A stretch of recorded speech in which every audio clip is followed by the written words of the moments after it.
The Ameta S20 Pro. It is a beginner drone. It's lightweight, has a range of, it says, 300 meters. It's very affordable. You're going to spend 150 bucks, but you can get it on Amazon sometimes for 130. A lot of simple features, simple drone, easy to set up. Let's go over what you get in the kit. First, obviously, this lovely case, which includes the drone, pieces, parts, instructions, and so forth. Here, got everything out of the case. You got the drone, the controller, battery, extra parts. Camera's on a gimbal, but it's not, no 3-axis gimbal. It unfolds like all the other drones out there. Push button start. It's got some LEDs.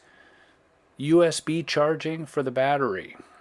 Oh, the controller, pretty simple. It's a Wi-Fi connection. Your phone hooks into there, connects to Wi-Fi, has 3 AAA batteries inside, so it's not rechargeable. Of course, you get some additional props and some tools to do this. All the instructions are included. Keep in mind that you should download the app, and when you set this thing up, it will connect to the Wi-Fi of the drone.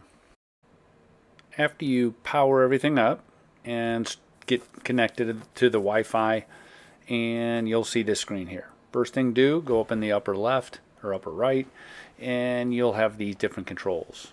It defaults to off beginner mode, and anytime you make changes, each time you move the slider to max distance, altitude, return to home, it comes back and says okay, that it just saved that.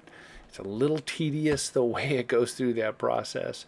Every time you move it, it was kind of doing some stuff. I was already connected to the Ameta S20 connection, Wi-Fi, but it still wanted to use cellular data for transfer or whatever it was going to do. The next thing that takes place is going up and you're going to calibrate. So under controls, you can change from metric to imperial, but the thing I'm going to do is calibrate both the compass and the gyroscope. And you just click over on calibrate. It tells you what to do. And it works very well. As far as rotating it, it'll beep, and then it'll show you a picture of rotating it the other way with the camera facing up. And beeps, set it down, and you're good to go.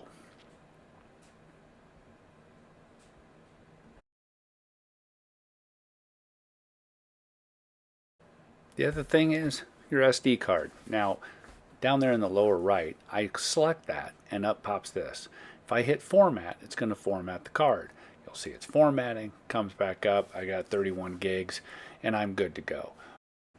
All right, let's walk through the menu. Basically, when you start on this, I'm going to go to the upper right where it gives you all your stats on battery for the drone, connection for the transmitter, and so on and so forth. The 3 dots over there on the far right put you into a menu for controls and flight controls and setting those up. I showed that earlier when we got out of beginner mode. Then obviously you have your photographs, video, whatever you select there, and the controller has a selection as well. To start a video, you press that standard start button for a video. I will say that if you go into different GPS modes for flying in circle or make any changes, it stops the video. So keep mind of that as you're flying around trying to make some changes to things, and all of a sudden notice your video stopped. So keep an eye on that. Obviously down in the bottom right is access to all the videos and pictures and such that are writing to your camera typically. All right, then on the very bottom there you have distance, height, and your speeds, vertical speed and just horizontal speed. Over on the lower left, you got the little radar thing. And they're all a little different, I have found, as far as these drones I review. And some of them allow you to point the controller at the drone, and it kind of shows where the controller is, where the drone is, so on and so forth. This one just is more of a directional from north, south, east, west of where the drone is pointing. And up from the radar is a little 4 box, and above that is home. The 4 box gets into GPS features like follow me, circle around me, set up waypoints, things like that, which we'll get into a little bit later. Here I'm flying into the sun at early morning, and you can see how the auto camera as far as the exposure and such, make some changes. Now I'm heading out here towards my friend, and all of a sudden you'll notice that basically the distance that I set, about 170 feet or so, 168, it sets up at the geofence, if you will, and says, nope, sorry, you can't go any further than that, which is a good feature if you want to keep, if it's for a child and you want to keep them out of trouble. Here's some video footage of that whole scenario right there. You can tell that the camera is going into, exposure, auto exposure kind of stuff, depending on the lighting. But one of the other things I wanted to show, one is obviously the quality of what this really looks like, and two, the fact that this is not a 3-axis gimbal drone, so you're going to get some bobbles as you're moving around and flying. I have had other drones that I've tested that showed worse than this as far as just the way it looks while it's flying and bouncing around and such. So this is actually pretty good for a $150 drone.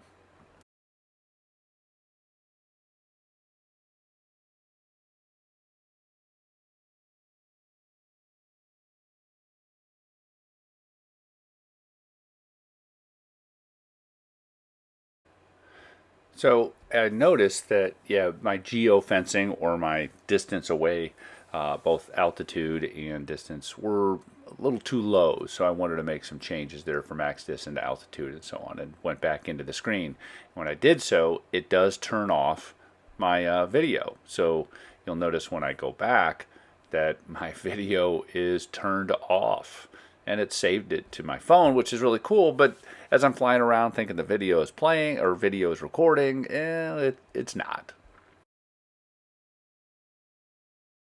So after I made those changes to distance, I just wanted to fly around a little bit more, push the distance. In this case, just flew across the field, turned around. I was just kind of playing around with just the flyability. And very stable. Now, in this particular day, there is no wind at all. It's totally calm. But I started having just slight pauses in the connection right around 250 feet or so. Now, it claims that it'll go 300 meters.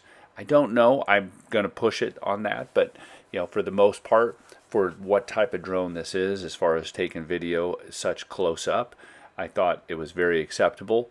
I'll play around a little bit more with it though. So I decided to do a test on just, basically getting up to max altitude and do a panoramic kind of thing. And as you can see, it gets a little choppy as I'm going up. And I get to the point where I can't go up any higher because, well, I should have maxed out my altitude to more than where it's at. So I'm going to go into the system settings, or the settings, hitting that 3 buttons, or the 3 dots up in the upper right, and that puts me in this mode here for making changes to flight modes. So I'm going to push that altitude all the way to as high as I can go and continue on my flight. So again, here, just trying to show what that video looks like. Here's what was recorded from the camera on the HD card. Now you're going to see it kind of wobble like this, and what I was doing was basically changing the angle of the camera. There's a button on the right side of the controller, but it basically doesn't move in one smooth motion. It jerks. It has like 10 positions, and as you click through the positions, it changes the camera. So it'll give you that jerkiness. There's no smooth transition on that on changing the angle of the camera. So here I'm descending and just trying to drop some altitude, and you can see it's because it's not a gimbaled camera, you're going to get this bouncing around. So in this case, the video's fine for standing still or moving slowly, but you start doing a descent like this and it's going to bounce around on you.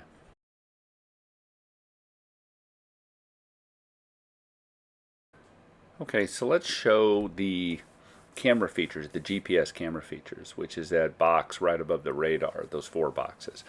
When you click on it though, it says this, and you can't really read it. The first one's for waypoints, the next one's circle fly, the other one's GPS follow, and you have VR and some other things. So I hit waypoints, And this pops up. So this allows you to zoom in, add waypoints. If you look over on the right part of the screen, you can add additional points and then have it go and follow that path. I didn't go through that process. I didn't want to run into anything because there's no sensors on this, so it might run into a tree or something. Next, I went into basically follow me. So it's going to follow the phone. It's going to follow the controller. It actually increased in altitude a little bit when I clicked it and then started following me. So I was trying to get to that point where I could get some good footage of it, just making sure that it was, that I was in camera. You saw that I had to drop a little altitude there, and I could drop altitude while it was following me. The camera had been turned off the video, so I just turned it back on during this process to get some actual footage on the SD card. It does a reasonably good job of following me and the phone. It isn't right on top of you. It will turn when you make turns. It's very simplistic. It's not going to keep you centered in the screen or anything like that. So it does the best job it can do for what it is. So keep that in mind when you're setting your expectations on this thing. To get out of the mode, you just hit cancel and then you're done.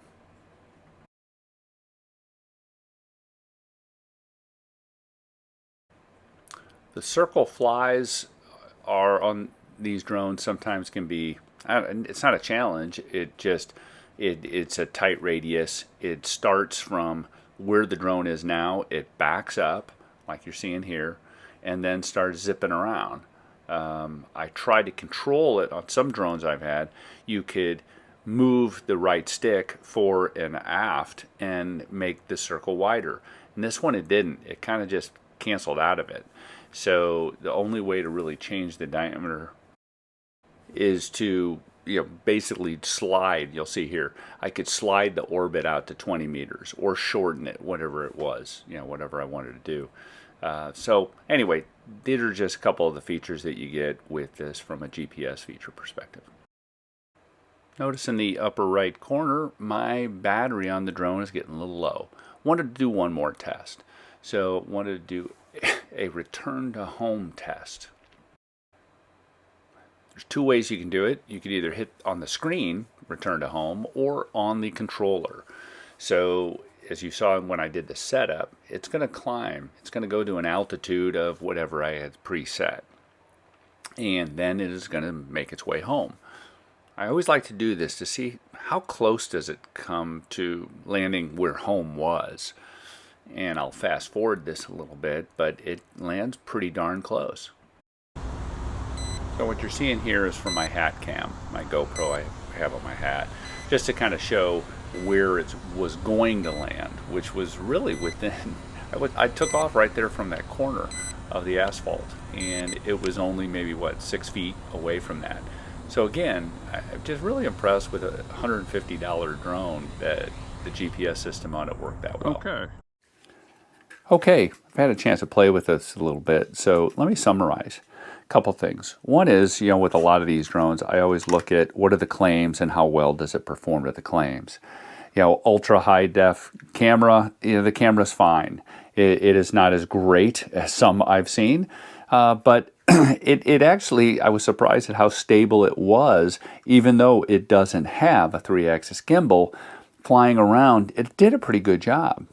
And that's what you want out of a camera drone. A camera that actually works well. Another thing I like about it is it's lightweight and very, very small and compact. You put all of this, close it all up, and it'll actually absolutely fit in a pretty tight spot. A pocket or some little case. Pretty small, pretty nice. Kind of like that. And it's under 250 grams. So you could fly this in a park. You could fly this pretty much anywhere you wanted without any FAA issues. Distance, I couldn't get 300 meters out of it. It says it'll go 300 meters. I couldn't get that. Started losing Wi-Fi connection. Could have been the environment I was in. I don't know. Extended flight times of 25 minutes. Each battery went about anywhere from 10 to 15 minutes. So it says 2 batteries to give you a total of 25 minutes. Yeah, that definitely will do that. Return to home, the GPS features, the waypoint features, all the features that it had in it, I thought were excellent. Only beef I had really is the way you charge these batteries. And since they don't have a USB charging port on the battery, the only way to charge them is through that port, and it takes a while. So after you're done flying, you got to plug this in and wait for that battery to charge and then swap out another battery. And they do take a little bit of time. So anyway, bottom line, I think that this Ameta S20 Pro is a good beginner drone, like it says. And it's on Amazon today, for, $130, which makes for, I think a very good, simple system. Low cost. It's what you want for something like this, right? So anyway, if you have any questions, leave a comment. If you like what I'm doing, hit that like button. Appreciate it. Have a great day.